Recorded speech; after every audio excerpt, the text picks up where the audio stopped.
Nakatikim na ba kayo ng bawanggong? What's up mga Lodi? Super nakaka-happy mga Lods dahil naka-receive tayo ng package from Miss Queen Bee. Ang natitrending nilang Bawangong. You can also follow their social media page Bawanggong by Shokopam and also their website bawanggong.com para matry nyo din itong kakaibang bawanggong. Meron silang 3 variants. Ang super spicy para sa mahilig sa maanghang, mad spicy kung gusto naman ng konting kick ng anghang, at ang original flavor. Alam nyo ba na plant-based siya, meaning gawa sa garlic, onion at olive oil mga Lods. Super recommended ito sa mga may allergy sa seafood like shrimp na usually ginagamit sa bagoong. Dahil nilevel up nila ang gulay into bagoong, ang galing diba? Pwedeng ilaban internationally.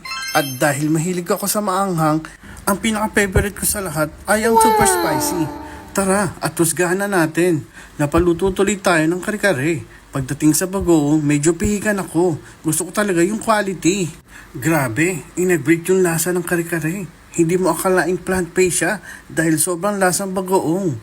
Sobrang nilagpasan ng standard ko. Siyempre, hindi makukumpleto ang mangga kung walang sausawan. Kaya i-try din natin ang bawanggong kung pasok ang lasa. Bakit ganito? Mapapawaw ka talaga sa sarap. Parang maubos ko ata isang dyan sa isang upuan.